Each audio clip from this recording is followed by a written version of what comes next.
Hey guys, this is Inventor, and I have a team called Tech Ninja, and we have an idea of creating a new motor. This is not available in any market, and you wouldn't have even heard about this idea anywhere. This is a new idea made by us, especially by me. Okay, and this idea speaks about a motor which takes input as electricity and gives output as both electricity, and we get a mechanical output. You might be thinking, what shall I do with I already have a mechanical output. Why do I need an electrical output kind of thing? What would be its application? Its major application would be in automobiles and etc. So I'm just gonna brief you about this motor. I'm not gonna draw the whole circuit and stuff. I'm just gonna brief you how this motor is and how this motor gonna work. Okay, let's get started. Okay, let's say we have a simple DC motor. In a simple DC motor, we have two windings, where one is armature winding and the other one is rotor winding. The first one is armature winding. Let's say here is the armature winding. I'm just gonna draw a simple winding here, or you can draw the poles with that, everything like that. You can draw it, and there's another set of winding which is inside. That is the rotor winding. Actually, we have a pole and a shaft and stuff. We take the and we give the input to the rotor winding too. Let's just assume this is just a DC motor. Okay, this might be the shaft. Okay, so this is the shaft and this is the armature part. Okay, okay. DC, so I'm gonna give it plus minus. Okay, okay. Let's just assume, or let's say, if we give supply to the armature winding and the rotor winding, we get a mechanical output due to the mutual inductance. Okay, um, we'll get this rotor part start rotating and we get a mechanical output.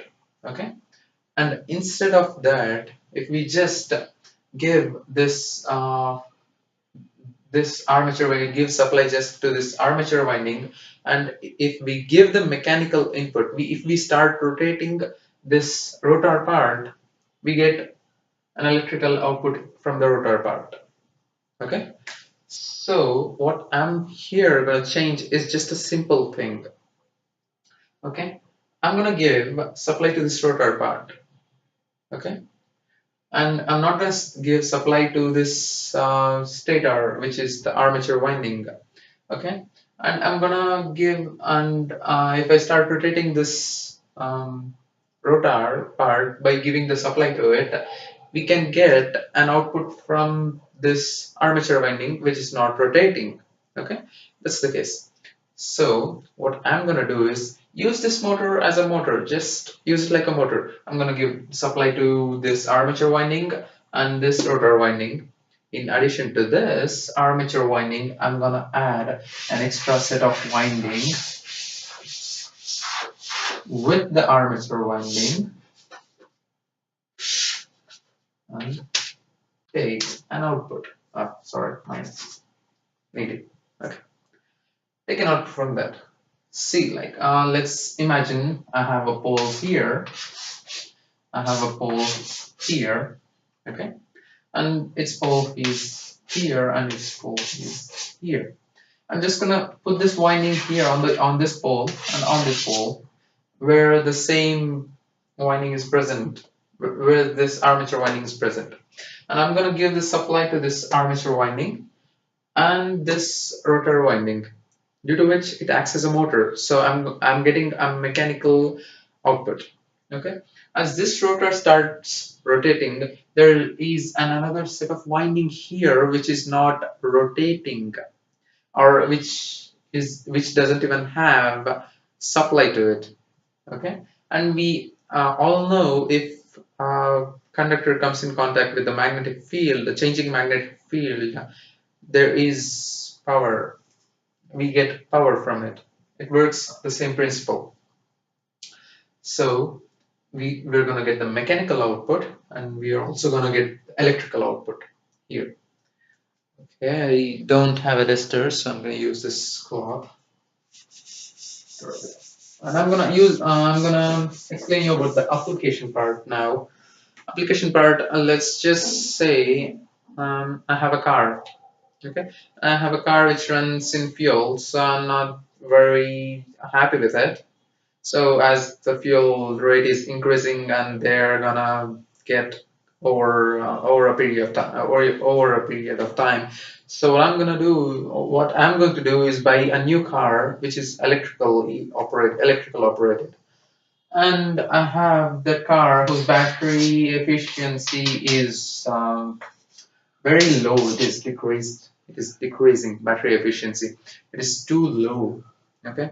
So I'm not quite happy with it, and nobody has come up with an idea to overcome that. So using my motor, I can, using my motor, let's imagine this is my motor, and this is the shaft of it, where I get the rotor output, where the tires are connected. And here goes the input.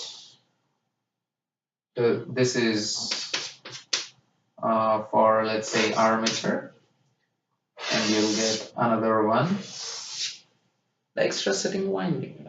This, let's say, um, we'll just consider this input for both armature and the rotor one. So let's just not assume two wires there. So let's just take one for both armature and the rotor one.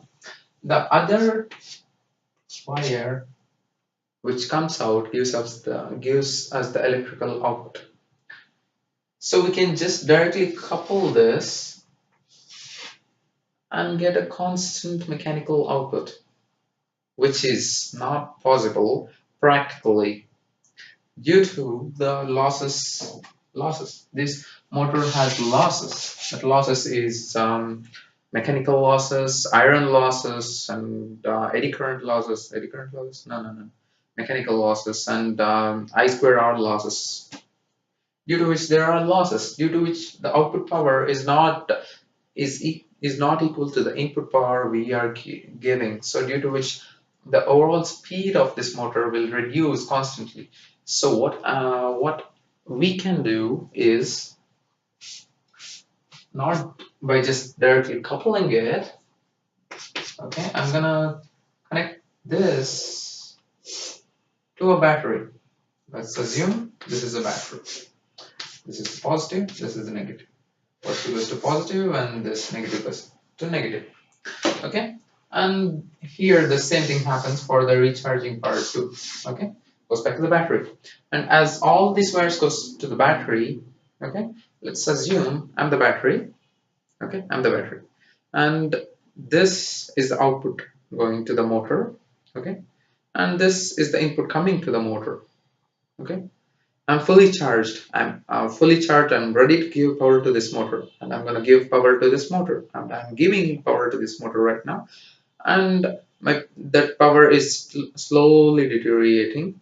It came to like 80%. Now my battery status is 80%. So what do I do? So it's still deteriorating. So, but I have an additional power supply here, which is produced by the same motor which is consuming this power.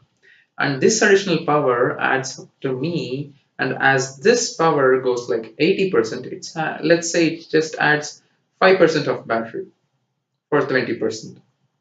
So if I just consider, okay, it adds 5%, okay, or 20%. Okay, for 100%, I would be getting 20% extra amount of battery. So let's say for 100% efficiency, for 100% fully charged battery, the car gonna go for like 100 kilometers. It can travel up to 100 kilometers and then stop. by this additional supply which came from my invention, that motor, we can get 20% more, which means I can travel 120 kilometers, not just 100, 120, by using the same motor with just an additional winding.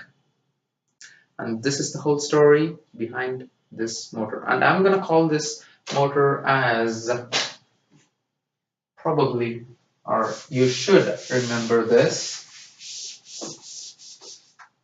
I call it as EMO motor.